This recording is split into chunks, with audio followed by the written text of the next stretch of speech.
we go. There we go. That's it. Yeah. Okay. So guys, listen. Welcome to this beautiful conversation we're gonna have. My name is Ahmed Tijani, Mr. Cray to the world. We are joined by Usman Raja. Now, many of you are gonna know that name, and for those of you that don't know that name, you'll definitely know and realize that there are so many things that he's had his hand in and has been a part of that you might not have even realized impacted you in one way or another. So, Usman, listen, when I knew we were going to do this sit down and we were going to talk, I went and I started doing some research of my own. And one of the first things that popped up was the Prize Fighter documentary. And it was fascinating to me because I was like, in my life and career, I've come across so many prize fighter guys and prize fighter fighters. I even see David Zoltashek, and I see that you guys were, and I was like, so Usman, you are to blame for the butt whooping I took. You contributed to training that beast over there. So I just wanted to find out from you, like, how did you get started in MMA in general? How did the prize fighters team begin? What was your start?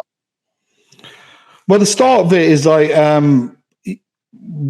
always into martial arts since we were kids. Yeah, grew up in that like 80s phase where you had like martial arts was like it was about being the good guy, wasn't it? Yeah, Bruce Lee, Enter the Dragon, and kickboxer and all that stuff. And me and my brother grew up in a certain way where we grew up with a lot of racism. And I think the one thing that was always there was that martial arts element. 8 years old, we're doing Wadaroo karate, and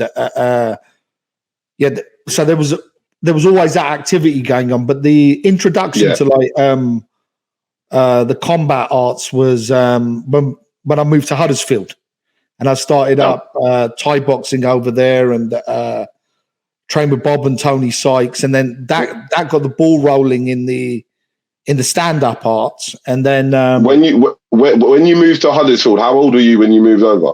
It was just between.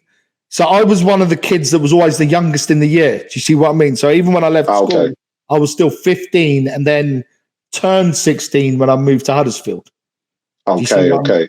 So we were. It was. But when I moved there, I was rough around the edges, so to speak. Do you see what I mean? It was like it was. I had to run away from the area I was living in before, where I was living with my mum, because I had 2 warrants on me.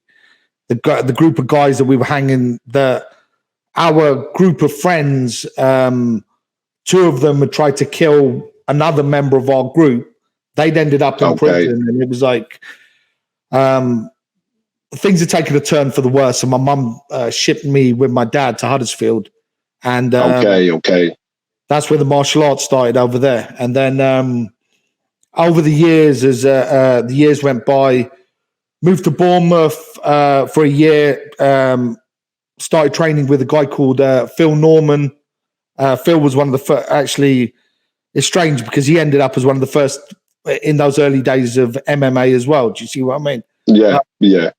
Trained with Phil, and then moved to London, where back into the Thai boxing and boxing over there. And then it was strange because I remember like looking for the groundwork in those early days of the UFC. I'm talking about single-digit UFCs. I can't remember. I mean, when I talk about single digits, I'm talking about like UFC 3-4 type of single digits. And I got a phone call from one of the guys that I knew that was doing door work, and he said to me, "Look, there's a group of us that are getting together in West Hampstead. Do you understand?" Went down there, and lo and behold, that was like the first. That was Alexis, Paul, Marius. Alexis and Paul were like the first Brazilian jiu-jitsu blue belts in the country. So that was like the first. Okay. I mean, we're talking about before people even know what Brazilian Jiu-Jitsu is. But do you know what it is to show the time period? The guy that you worked with didn't say to you, "Yeah, listen, come down to this gym and blah blah." He said, "There's a group of us getting together. We're gonna work," almost like he's talking about some underground fight club. It was invite only. You couldn't come in from outside. Yeah. To come and train. It was like you were either invited or you're like, well, you know our reputation. Our reputation's out there from the early days. We weren't. You had to earn your stripes in what we did. Do you see what I mean? So those early days, we're doing the Brazilian Jiu-Jitsu over there, and then that's when you start getting the first what were called Vale Tudo shows, or like No Holds Barred. You had Night of the Samurai, where you got Lee Hasdell's promoting that thing. Do you see what I mean? And, I know Lee Hasdell. Yeah, I know Lee. So that was like the first, like Lee Hasdell's were like the first respectable, like proper shows. But then in between all of that, it's quite messy. Like what I'm talking about is you've got like this, like because we had it back in those days because you didn't have the MMA show, so you had like that challenge match format. Okay, yeah. So for a lot of people, if you're not familiar with kind of like the challenge format, like if you ever YouTube kind of like the Gracie challenge, like anyone can come into the gym and can try and challenge their style of fighting. No hold barred, no rules. Go in there as long as shoes off, bare knuckle, and you'll see which style fares the best. So that kind of thing was going on. So not just over there, but obviously in the UK as well. That kind of thing was going on as well. And you got to remember, like back in those days, like knowing groundwork, it was like you were a superhero. Do you understand what I mean? Like, literally, you could just take guys out with it. Do you understand what I mean? So even like the point that where because what would happen is you'd get like I call them like the wannabe hard men or whatever. Do you understand what I mean? Because everyone everyone back in those days, because people think just because they've got aggression and glycogen in their system that they're going to pull it off.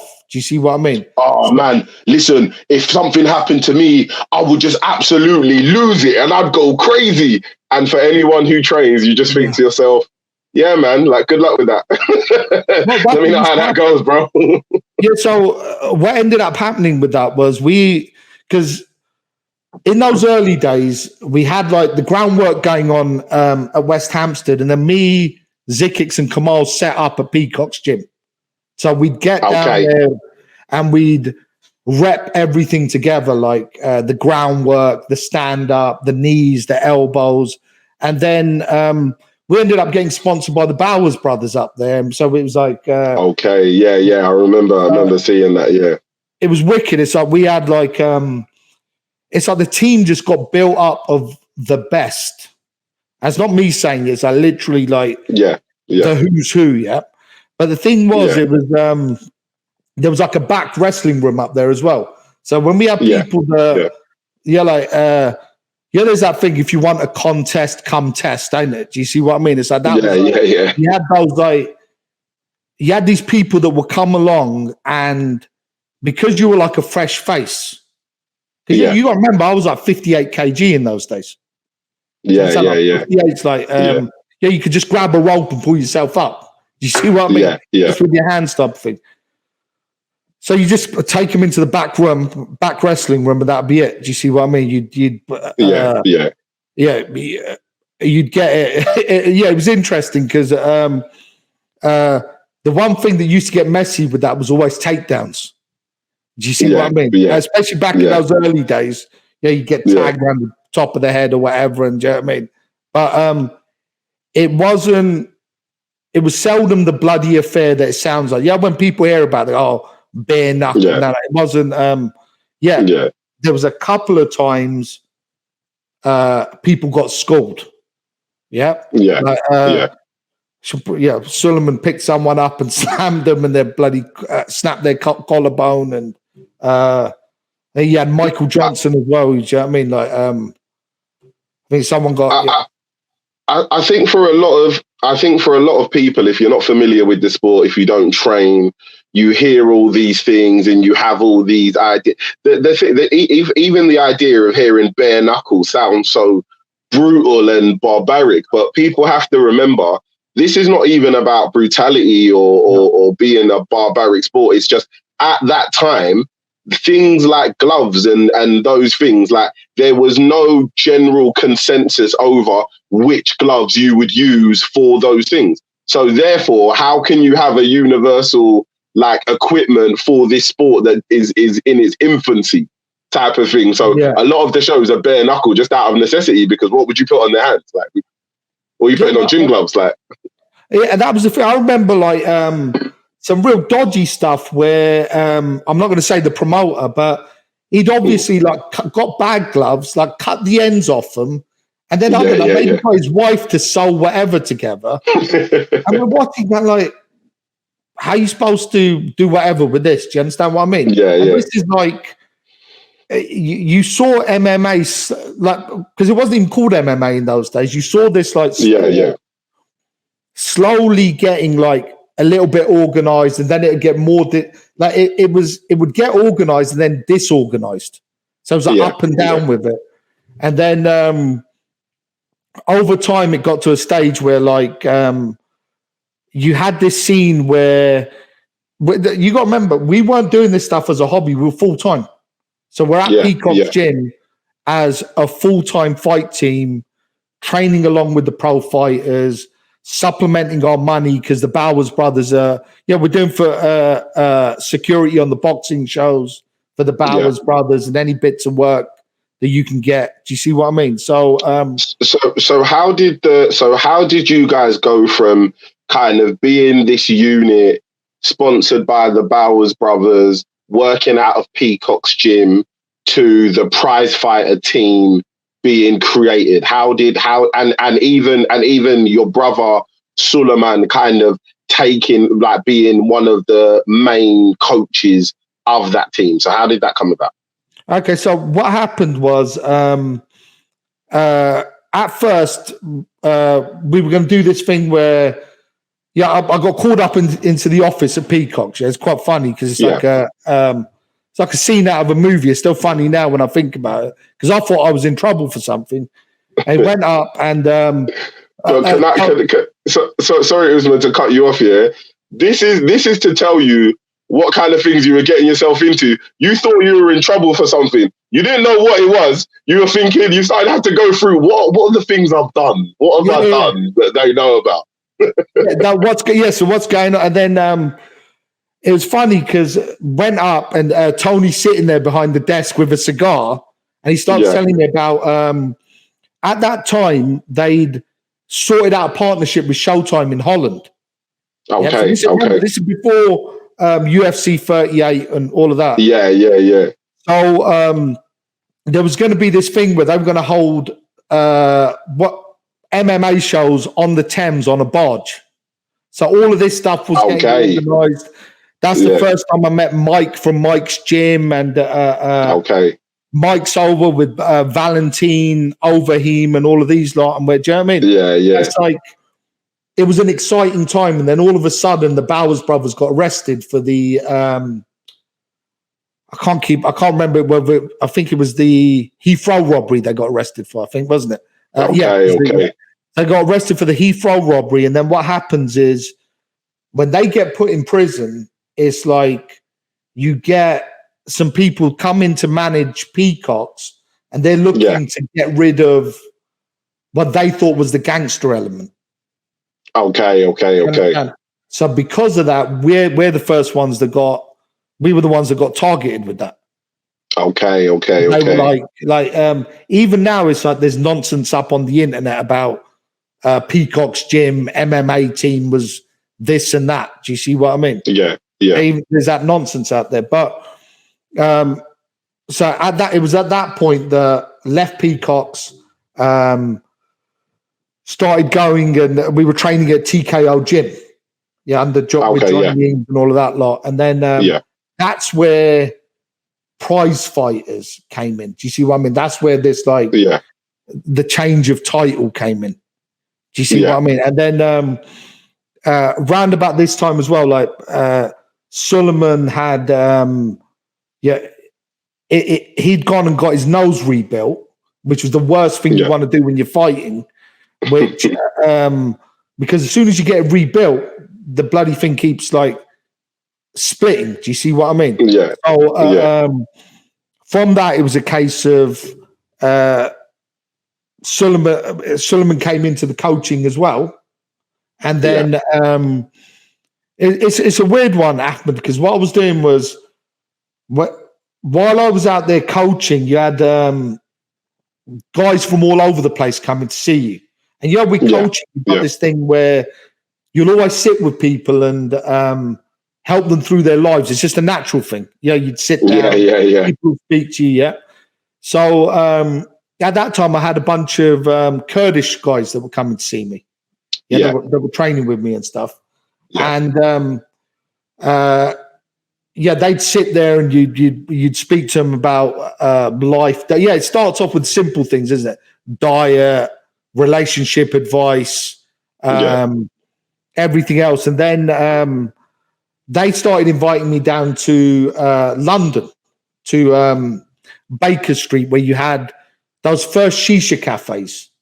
So like where the Middle East. So this is where you've got like what would be understood as like the Middle Eastern Albanian, that what's called like the diaspora communities. But so I started getting invited down there, and then one day I get invited down there, and there's like rows of seats, and so I've been brought in to do a public talk for all of these.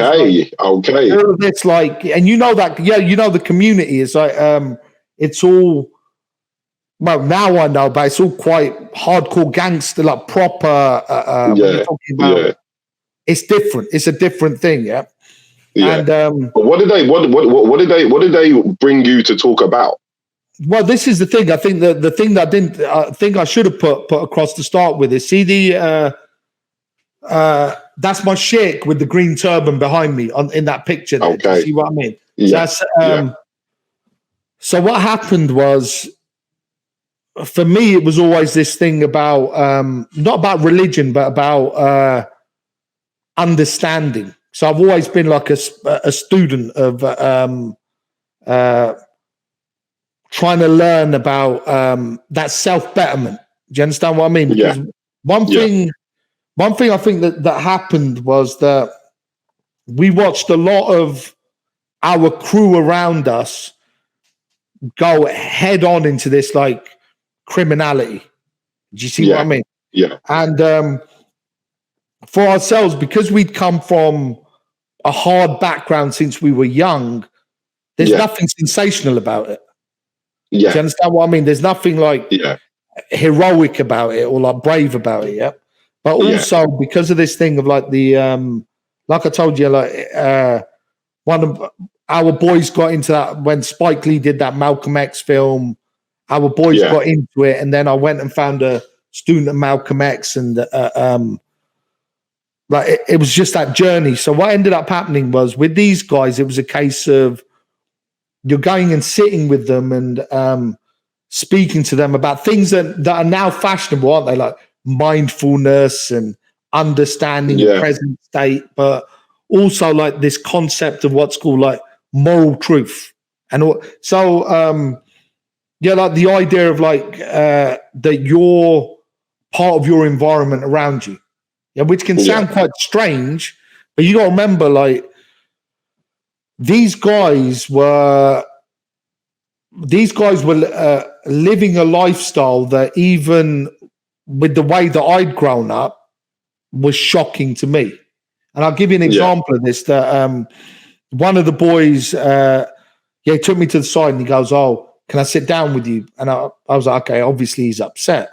And he sat down and he goes, "Oh, yeah, there's something that's been doing my head in." And I go to him, Yeah. oh, what happened? And he goes, we killed an old man last night. And I was shocked. Like straight away, it was like I'd had no like pre-warning that murders were going on around this whole situation. Yeah. But he goes, no, that's not the problem. He goes, the guy deserved it. He goes, what's bothering him is when he was stabbing the guy in the stomach, the guy was asking for his mum. Okay. That the old man was asking for his mum.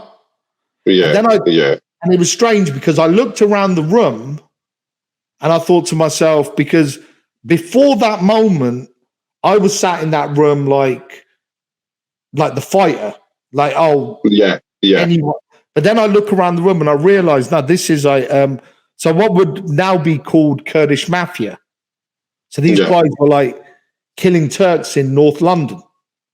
And then you had like Albanian brothers there and everything else. And all of a sudden it got into this thing of like just naturally where you're helping people. And you know what? A lot of these people left what they were doing to the point where a reputation ended up in that community, because people didn't know my name back in those days. It wasn't like they didn't know me as Usman. They knew me as Axe, which is from Achi. Yeah. Do you see what I mean? So everyone would call me Achi or Axe, just the brother. It's interesting though, just the fact of, because for me, I've trained with people, and it's funny, you know, like some of the people that have trained me, like, you know, I've got a friend of mine, Jordan Hackett, and we made a joke at one point, and I said, this is more of therapy than it is training, because you go there and you've got the relationship with your coach that, you know, you go there and you're training and you're sharing what's been going on, what's been upsetting you, what's been frustrating you, what's taking your mind, what's been doing this. But the fact that these guys were so impacted by you that when they're training with you and talking to you, they were like, listen, these conversations are so great with us. We want you to come and talk to the rest of our people. Like, was that the first time that had kind of happened, that you kind of realized the impact you were beginning to have with people, not just on a level of as a trainer, but also even in the community and even from a religious aspect as well? But you know what it is? It's like because of the fact that pre this happening, I'd been moving around with a guy who was a student of Malcolm X, and we'd been doing so he was in like university talks, and I'd be there.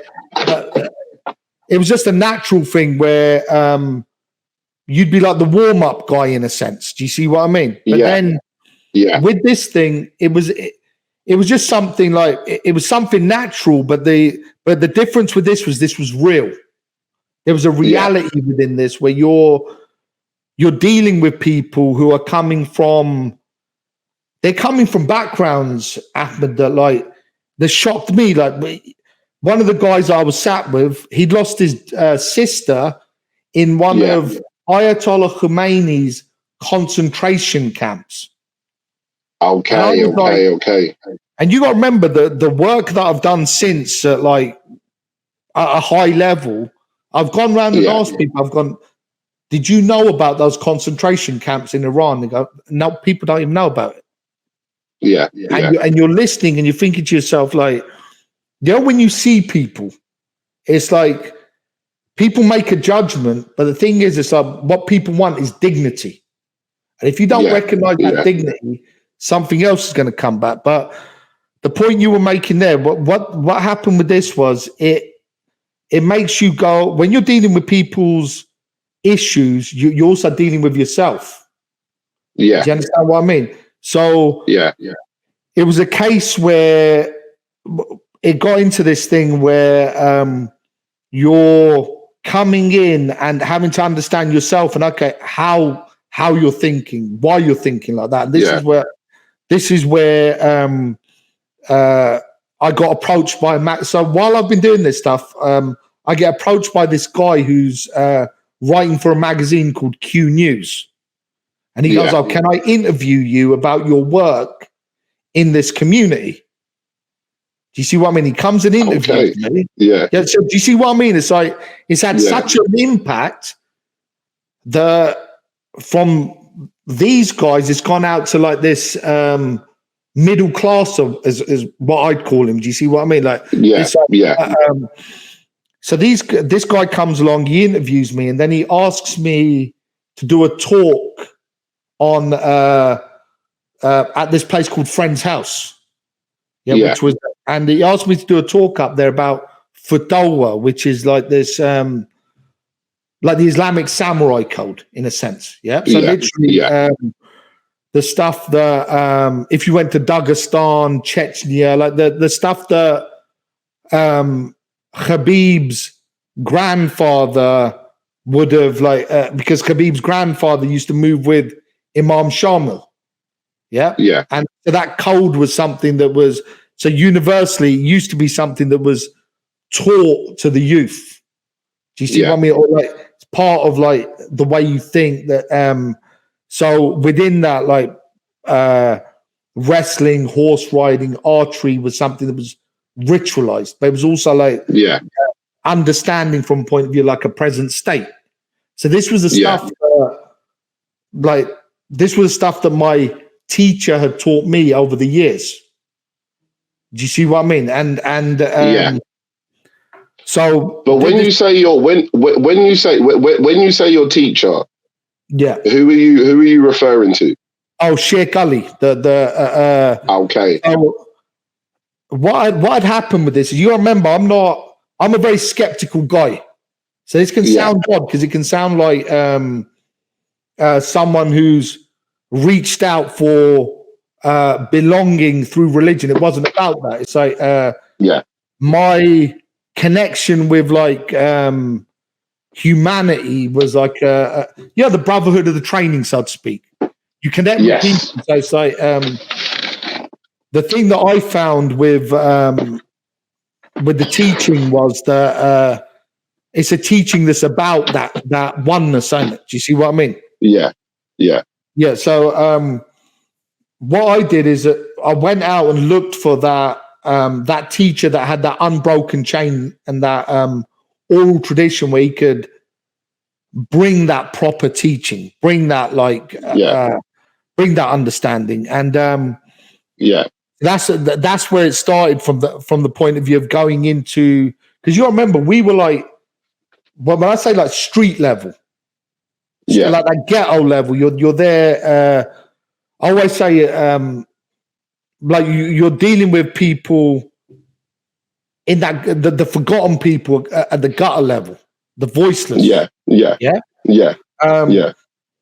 But then what happened is, after I did this thing, this is when I got introduced to this, like, and I still call it now. You'll see, like the industry. Do you see what I mean? Like this, like, I did that talk, and then I got introduced to this, like, what I call this counter-terrorism industry or counter-extremism industry. Do you see what I mean? So, and that's when that shift happened more from the level of, okay, I'm still 24/7 on my training. I'm still doing a little, but the coaching starts to take a bit more, like a bit more of a back step. It's put a bit more to the back, and Suleiman takes over now. Do you see what I mean? Like that full time. So listen, you just mentioned it, so I think it's a perfect segue. Like, I was almost like confused in my head when I was reading about you. I almost felt like maybe I looked up the wrong person. I was like, I've mixed up these two different Usman Rajas, because there's one of these Usman Rajas that is like part of this MMA team and all of these things, and then there's another one that's doing a lot of this counter-terrorism work to like kind of reintroduce people with like checkered past and stuff like that, to kind of reintroduce them back into society through using MMA. I almost felt like maybe there were two Usman Rajas, and then I realized that it was all you. So it's like, you touched on it slightly, but could you just explain, like, how did you transition, and what was the first kind of catalyst to make you want to transition into doing that? What made you even think that that would work?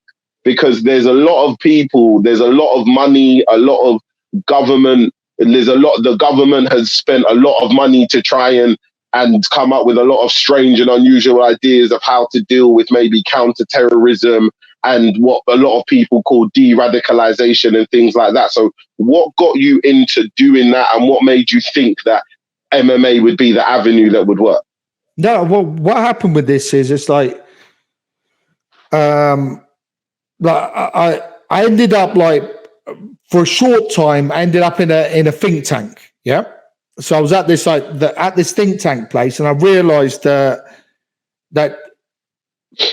most of the people there, like 99% of the people there, didn't have a clue, and they weren't coming from where these guys were coming from. So it was so I was very quick to step out of that. Do you see what I mean? Yeah. Very quick. Okay. But then what happens is that there's a big prison release, like the big so the first big terrorist release was a guy called Yassin Nasari, yeah? And Yassin goes, he said to the system, he goes, look, I don't want to, I'm not going to work with any of these sellouts, yeah? Like that's okay. That's a blatantly goes, look, you got a bunch of Uncle Toms that are they're taking the money from bleeding the community, yeah. So he's the one who turned around to them and he goes, look, there's a guy out there called Usman Raja. Yeah. Go and find him. So I get this phone call from probation. Yeah. And they ring me up and they go, look, we got this guy. Can we bring you in? And remember, they'd already done their homework. They'd because I'd spoken to some researchers and all of this stuff, yeah? So they'd already done their homework. So, and the funny thing with Yassin was, the reason he knew about us was because the older generation from him used to come to us to train. Okay. What I'm saying? So I'm talking about the guys that you got to remember back in those days, like you had the Afghan conflict, Bosnia and Chechnya. So the guys that went out to Chechnya were coming to us to train. But you got to remember, this isn't. See, people get confused because so were you guys training terrorists? No, they weren't. They weren't known that this wasn't terrorism back in those days. These were like guys that were fighting oppression in Russia. Do you see what in Chechnya? Yeah. Now, what happens is I go in and see Yassin, and Yassin goes to me, can we, like, obviously to him, it's like, can we do a bit of training as well while we're, and I'm like, okay, cool, because the guys at the mosque, this is the thing, because we're from the community, the guys at the mosque had a boxing gym at the top of West Ealing Mosque, and they know us. He just threw me the keys. So I was like, okay, wicked. Yeah. So the great thing with this was, it was like, we'd do a bit of training, we'd have a chat, we'd talk, and what it allows you to do is, as soon as, if you're coming to me and you're saying to me, look, I want to learn, it's like the physicality and the cognitive are connected. I gave someone an analogy today where I said to Maka, look, you could be in a bad mood and you could even be breathing and it could be hurting, So I'm actually using an example of someone who was complaining that they were stressed and that they had a bit of pain in their chest. And then in the gym, we just sent them to get a massage, and it was a knot in their back. Yeah. It was just a knot. But the knot had given them anxiety. It made them feel like they were going to die of a heart attack. But this is the thing. It's like the physicality and the thinking are connected. Yeah. So what ends up happening is, if you volunteer yourself to learn something, you volunteered yourself to learn. So then I can sit down with you. I'm interested though. Like, take that guy as an example. So was he forthcoming in the first in the first place? Because what like, if this was like an Instagram post, the headline would be, and I'm sure you've seen things like this, like, Usman Raja coaches terrorists and does all of these things and whatnot. So when you were dealing with these people, were they forthcoming from the jump and were like, listen, like, Yeah, 'cause I wanna try and change my ways, or but the thing with this is what happens with this is someone can be angry about something, but then it's like it's the insanity of this is where they go with that. Like, how are you gonna? So if you've got a concern, how do you deal with that concern?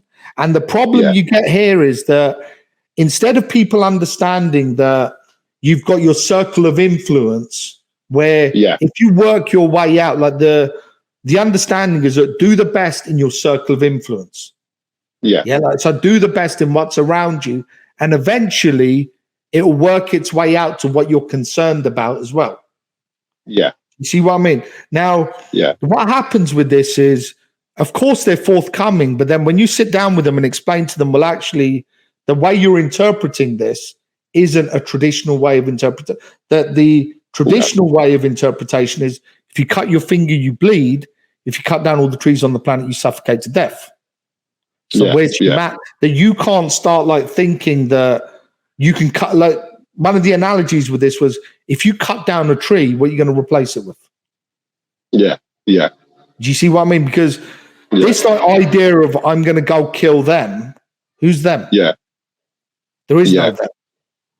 So this is what I went onto your YouTube channel, and there were stories of so many people that you had worked with. And that was a common theme between every single person. Every single person kept on speaking about this anger that they had inside of them, this us versus them mentality. And they were like, every single person without fail mentioned that, like, that was one of the biggest things that Usman was showing me. He was showing me, like, it's not us against them. Like, it's this us against them mentality is unfounded, and this is not the way to go. And that is what really, I think, changed a lot of people's thinking. And when they realize that this is not us against them, this is like, you know, like, these are not people that's coming to get them and whatnot, and they can be part of this community and they can do things within this community. That was really the changing point. Yeah, well, the thing with this is, it's like when you come up to someone, you say to them, well, actually, look, if Islam, that traditional Islam, like, remember I said to you about, look, what is it, AKA, what do you see with Cormier and Khabib? Brother, because that's what Islam brings, is that relational. It's not about like religion where you're part of a separate thing. It's connecting. It's allowing you to have like what you're looking for, which is to connect. Do you understand?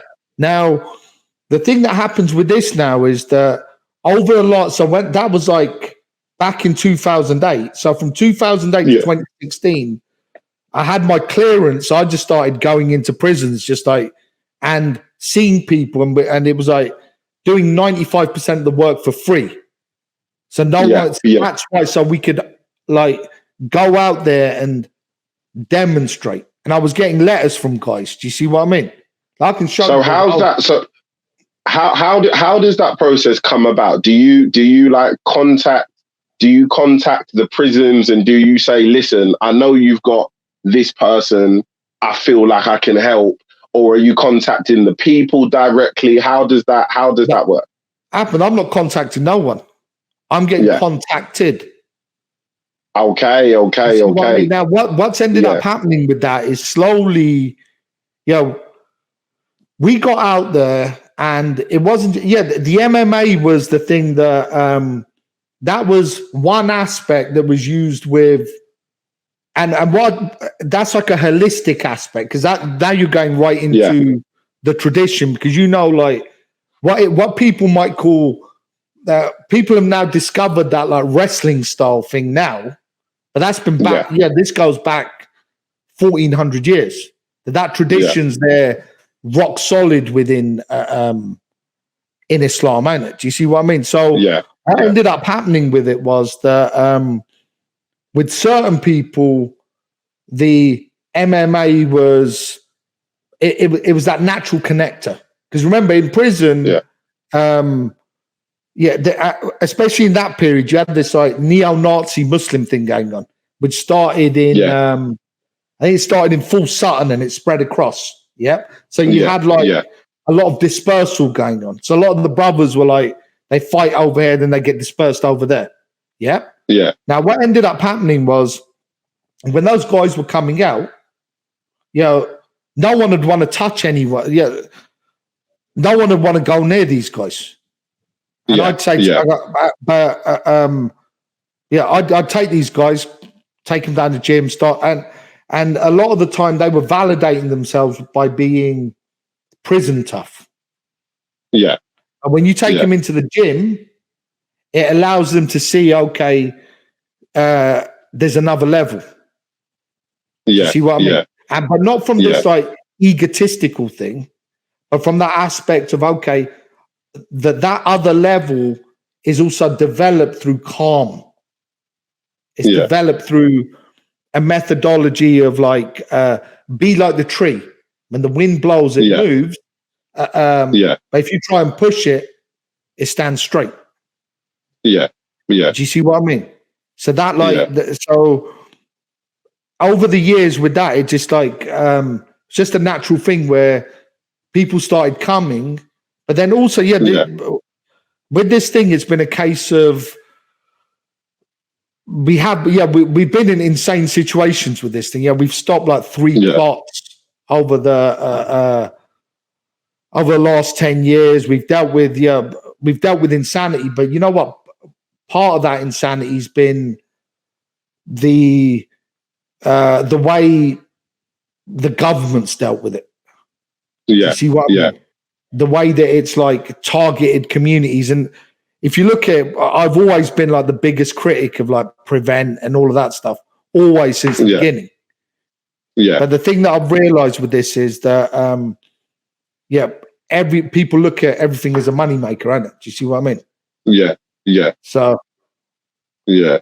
Because I know at one point you were having a real good amount of success doing that.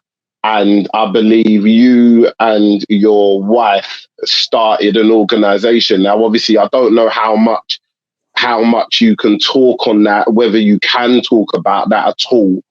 But what was the thought process behind kind of making that into something official and going that path? Because it's one thing for people to call you and then say, Usman, can you talk to this person and whatnot? It's another thing making it, because it's a big step to say, all right, cool, we're going to make this official. We're going to put this out there, because there's a lot of people that might not understand what you're doing and see an organization like that and feel like maybe you might be doing something negative and might try and put a negative twist on what you're doing. So what was the thought process between you and your wife actually making that an organization? Because what you do is, when you can demonstrate that you can go out there and people can be changed, because what you're doing is you're educating. Do you understand what I mean?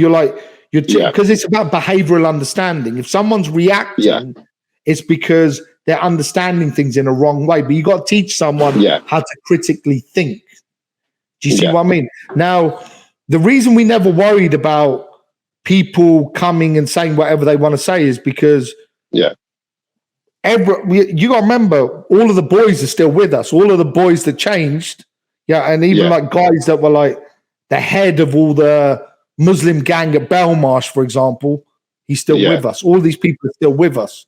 This has never been, it's like where we come from is a completely different place. Do you see what I mean? Yeah. But the point with this was, it was a case of, okay, go out there and literally bring that love. It sounds weird, you bring that love. Do you understand? And that's why it's like you can't question it. You can't question the results, because this wasn't done from a pretend point of view. Evidence speaks for itself, doesn't it? Do you see what I mean?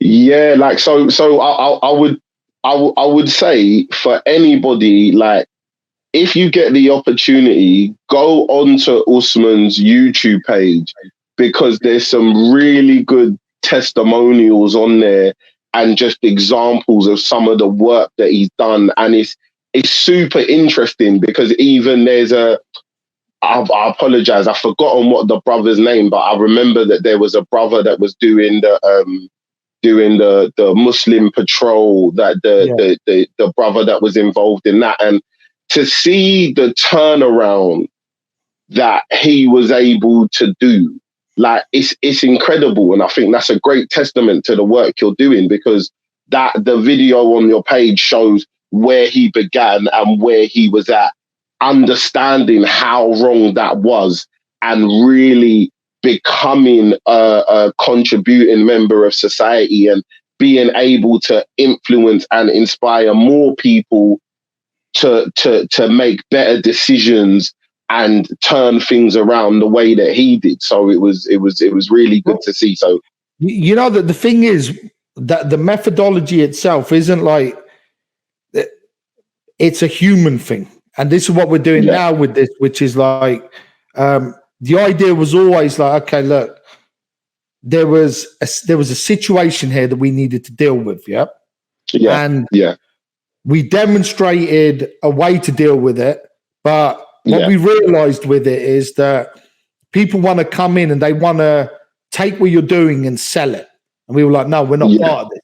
That's why we left all of that government stuff.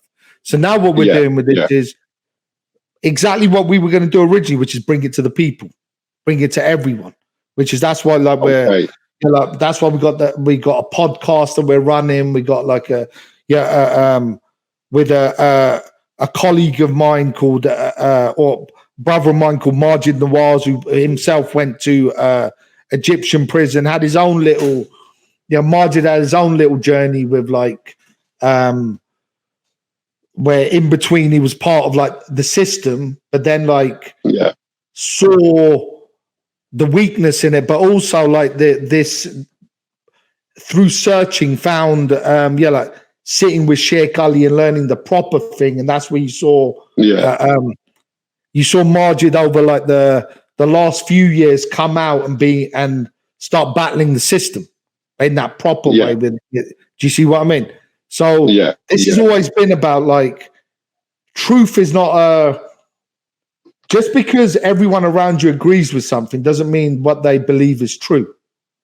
The idea of even like rational means that you have the tools to measure the reality around you. But really, most people live in a state of psychosis. Because what's happening is they're in like a delusional state of the reality around them. Like, and that's what we were talking about. Like, what affects people nowadays? Anxiety, stress. You see what I mean? Lack of confidence, lack of community. So you talking about that as well, it reminded me as well. We were talking before we started the interview, we were talking about I don't know what you called it, pastoral, was it we were talking about pastoral care. So can you, because we were touched on it briefly off camera, but can you just break down for me, what is pastoral care? What is it in relation to, and why is it important? Okay, so what we're talking about here is like behavioral understanding. So where we're coming from with this is an actual behavioral understanding model of things. Do you see what I mean? So if you look at the way people think, it's like you're living in a state where Schopenhauer called it consistent pessimism, where you're always living for a time in the future, never now. So you're in a state of imagination. So if you look at it, you're depressed about what's happening, what happened in the past, but what happened in the past makes you depressed about what's going to happen in the future, but you're never now. Like even the good things that are happening around you, you miss them. They just fly past you. So what we're talking about with this is actually teaching people to be now, to even like be in the reality around them and connect with the reality around them. But also when you're looking at it from a practical perspective, Let's get real with this and go to an understanding of what a flow state is as well. So like, we know we're training, and we've always implemented this with the idea that 1,000 repetitions builds a neurological pathway. Yeah. So if you learn to do something 1,000 times, but the point is, when you're fighting, you're not doing it consciously. Anyone that understands the way that the brain works understands that even me, like picking up this bottle, I can give you an excuse to why I've picked up the bottle, but if you see the impulses in the brain, you're going to go, okay, there's what's called post-event rationalization, meaning I've picked it up and I'm giving an example. I'm giving an excuse for why I've picked it up. But that's after the event. So a movement itself is something that's coming from a subconscious level. Now, this has been understood in the East for a very, very long time, because the collective understanding is very different, where language is used as a symbol. Yeah. Okay. So what you get is like when you're applying that from a therapeutic perspective or from an understanding perspective, you basically get into nurturing the individual and allowing them to think and in a healthy way, to be mindful and well. Do you understand what I mean? Is this in regards to like fighters, or is this just in general everyday life, or is this specific to sport? Now, the fighting aspect with this is it's very, very important, because when you're talking about why do people break down, if anyone who knows properly about fighting, who's been in the game for a long time, you'll be able to see when someone's in a flow state and when someone's got mentally exhausted. You see that when you're watching a fight. Now, the point is with this is like, if the person's functioning properly, they're functioning from a response perspective. A good example of this would be Roy Jones in his early days. He's not thinking about what he's doing; he's responding. Or if you want to go from another point with this, is there's a wisdom there where too much sparring is bad for you, and really it's better to get a certain level of repetition done where you're just able to respond. And we've seen this logic now being employed by people like Max Holloway, and previous to that, you see Joe Calzaghe talking about it. But when you get into the psychological aspect with this, it's actually, okay, how do you get away from thinking too much? How can you how can you stop yourself getting teleported back into the middle of the ring, thinking about whether this is going to happen or that's going to happen? Because what happens is, remember we talked about, as soon as that glycogen burns out, as soon as fatigue kicks in, then reality kicks in. That's when things start hurting, don't they? Do you see what I mean? It's interesting. You spoke about this, and it's fascinating for me personally, because I think, as I said in the beginning, I had an opportunity to kind of face one of the fighters that came under your banner. And it was interesting for me because I don't think I had a realistic concept of what I was getting myself into. I had watched a lot of movies. I had seen fights online, and I remembered a lot of the things that they did. I remember walking out and thinking, all right, cool. On TV, I've seen fighters put their arms out and slap hands with people in the crowd, so I should do that. And then I thought, I've seen people scream, so I should also do that. And then when I got into the ring, I said, I'm going to screw face this guy and I'm going to intimidate him and he will be scared.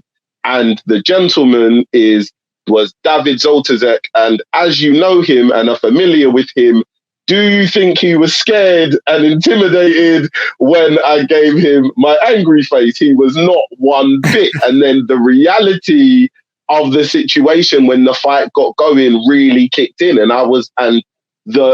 it's a scary moment when the reality of the situation hits you, because he understood that he was in a fight. He's not there thinking and saying I should do. He was in such a flow state. He was reacting to everything that was going on. And I was in a moment of not understanding the gravity of what a mixed martial arts fight is. And so it's interesting to hear you talk about that because I've experienced it firsthand. Yeah, because I always say to people, I go, look, when you're training, you got the way I say is you got to develop that dog.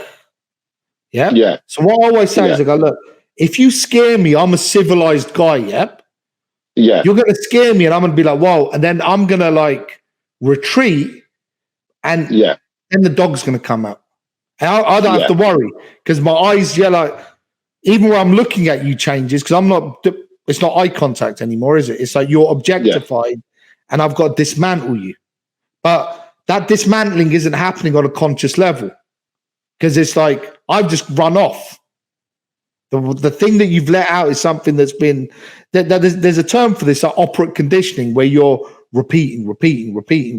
And it's interesting with this because there's people be able to see this even if they look and study that. Like I was having this conversation with my brother and bloody wrestling coach Lubal Kumbrov. Do you see what I mean? Okay. And Lubal's like he's a legend, like wrestling master, and like we're training, and Lubal was explaining to me about how because we've got this like. Well, you know, Ahmed, the Zikr breathing training that you do, yeah? So yeah. So that Zikr training actually teaches you how to like breathe during the fight because it's like there's that short breath, long breath going on, yeah? So it teaches you how to breathe when you're wrestling. But also the Zikr training through the repetition takes you into like a now state. A B state, and this is what people look and they go, oh, they're seeing all of this like impact of the Muslim fighters now, aren't they? Where they're seeing like Khabib, or they're seeing like Islam Makhachev, and even like the mindset that you see with Hamza. Do you see what I mean? But Hamza's coming from that Chechen background, But the point is, it's like this thing's been that science has been there for like 1400 years and what I realized with this stuff is it's like it's universal. That's a human thing. Like we got one of the things that I was doing with the boys yesterday training is like, okay, we're at the end of the training session, and one of the things you get them to do is lie down and take deep breaths, and they're like, okay, and to oxygenate and relax. But the point is, it's like getting guys to learn that if you rely upon yourself, there's going to be a problem because you're like role playing to yourself. Do you understand what I'm on about? You're trying to show yourself that you're Elaborate on that for me. Elaborate on that for me. Example, like you're like what you just said to me, where you're clapping hands with the crowd, where you're where you're going to look, but you're doing that to convince yourself as well, aren't you? Now I understand. I'm like, you can be as hyped as you want because I'm not hyped. I've got to like be calm. Because like when you get hit, if that thing's rigid, it's going to break. And you learn this over the years. You realize that you never get yourself. You're never going to be in the fight with like fresh energy. It's always going to be first minute. You're gonna be straight into that like sprint breathing. You see what I mean? So you got to learn to make that your friend. And how do you do that? By not having to rely upon your mind, but rely upon just being able to respond. And that's the science part of this. Do you see what I mean? Everything, the body and mind are connected, aren't they? I think that's the thing that's lost. I think one of the things we were saying there about MMA, I saw it go from, like, you remember we had Night of the Samurai to us at the Henley Royal Regatta fighting in a ring with a bucking bronco at the side of the ring with rich people drunk. And And I remember being there thinking, and me and Zikix warming up in the back of a truck. Yeah. And me thinking to myself, what is it like? Is this like this sport that we're doing that we respect? And we're thinking of ourselves like modern samurai thing, Yeah. But you're seeing it being turned into something silly, and then even to a point where Rico Rodriguez, who was like a UFC champion. UFC heavyweight champion. And Rico's and I see Rico I come training in the evening, and Rico's there with Reedy, and Rico's fighting on a UK show, and I'm like, I'm thinking to myself, like, there wasn't in the early days that level of the fighter not having there wasn't much respect there for it. Do you see what? And it had that thing where, because we were always treating it as something serious. That sweatsuit on, you're running 7 miles 3 times a week. You're having to travel like bloody 40 miles on a train, get into the gym, spar, sleeping on the couch at the front of Peacocks. Do you see what I mean? But it was all a privilege. Do you know what I mean? Yeah. So I'm mindful of time right now, but what I want to try and do is that I want to try and close this out by asking you, like, just finally. So we've spoken about like how you began. We spoke about your counterterrorism work. We spoke about pastoral care.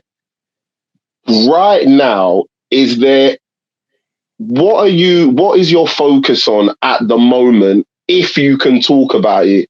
Because I know you've got a lot of things in the work, but what can you tell us that you're up to at the minute?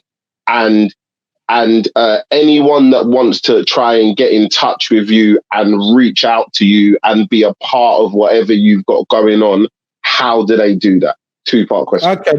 What we got going on right now is it's bringing, previous to this, it was almost like we've evidenced the fact that here's an understanding of reality. So basically, like, from a perspective of helping communities, helping people, because you got to remember, I've been like keynote speaker at West Point Military Academy. I've trained LAPD, FBI, but the point with this is it was then bringing that science, that understanding, and also from a concept of that reality, because now we've got it where they call it the post-truth, that the time of post-truth now, where you've got like an example of this is you've got the wokeism on one side, and then in reaction to the wokeism, you've got all this self-help stuff going on. But what we're doing now is we got a podcast going on called Warrior Creed, which is on Getter. Where we've got into because I was gonna say that's what I was gonna ask as well. I was gonna say, how do we find the podcast? How do we watch the podcast? Okay, so we were the podcast itself, something that we're doing specifically on that platform Getter. So it's like you go on to Getter, you it's basically like it's free. You sign up and then you just come on and we're the podcast on there. We stream it. Currently, we're streaming it on the Friday, but I think we're going to be shifting that day around because we've been asked by viewers in the US to bring it earlier into the week. Do you see what I mean? US audience, isn't it, as well? So we've But what we're doing with that is we're not talking about, this isn't just like that normal podcast. I mean, we've had like some of the top academics on there. Do you see what I mean? As well. So it goes through, it really does hit the topics of the time, but on a proper level. Do you see what I mean? But also from a point of view of not getting stuck in just what I call the Eurocentric understanding, because people tend to forget this is only like the idea of philosophy that people keep talking about is only 12% of the planet. So when you start opening it up, people will see it on the podcast. You've got guys that have written multiple books that are going, oh, I never knew that. And you're like, yeah, exactly. Yeah. You got to remember, it's like, I realized all of this when I was doing a doctorate, and I realized the supervisors around me, they didn't even have like so the stuff that we wanted to get into, they didn't have the prerequisite knowledge for us to even get into it. That's how shocking it is. Do you understand? Yeah. So,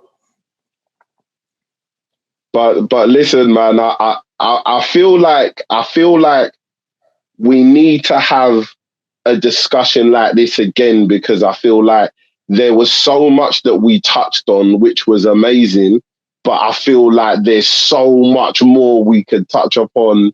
I feel like as well, for everyone, the podcast that you guys have got going on, I feel like it's important for people to watch, because there are certain things that maybe we might not have had time to touch upon here, and information and knowledge that you might be dropping for people over there. So please, anyone, if you get the opportunity, go onto the Getter platform, and the podcast is called, you said, Warrior Creed, yeah? Yeah. So Warrior Creed, and then go on there, and it's like the Getter structures, like, for people that don't know, it was set up because a lot of people start getting banned on Twitter and stuff like that. So on so a lot of the people that like Andrew Tate and people like that, they moved onto that platform. Do you see what I mean? So but the great long live the top G, just saying.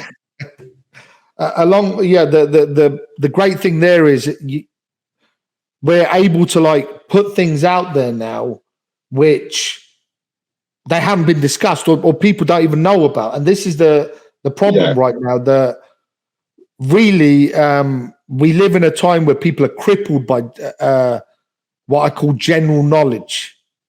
Yeah. You think you know, but you don't know. It's like you end up as a slave. That's how you get manipulated. So basically the platform and the podcast is basically a place where you can have open dialogue without the censorship, the extreme censorship that seems to be going on at the moment. Yeah. So and the other thing with this is it's an informed opinion. Now you got to remember, like Margid, when he was on Joe Rogan, for example, like it's the way Margid broke things down on there. It's like people are still coming out with it and going, "Oh, he said that then, now, and it's happening now." Do you understand what I mean? And that comes from a level of like experience where, on Margid's side, he was sitting with prime ministers and presidents. On my side of things, I was literally dealing with stuff that, like the guy, like the Kevin from ESPN said to me, he goes like, he's only read about that stuff in James Bond novels. And I said to him, look, in those novels, it's exciting. When you're dealing with it from a reality perspective, this isn't, it's a nightmare, because what you're seeing is that human beings are being, literally human beings are being used like pawns to create industries. And you see that stuff now, don't you? Thank you so much for having the conversation, for taking the time out with us. You spoke to us about so many different topics, about you and the things that you've been doing, the people that you've been helping.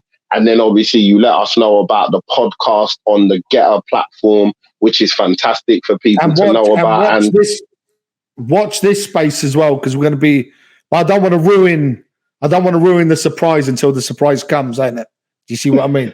So, but we'll just let people know, definitely on the MMA-TV platform.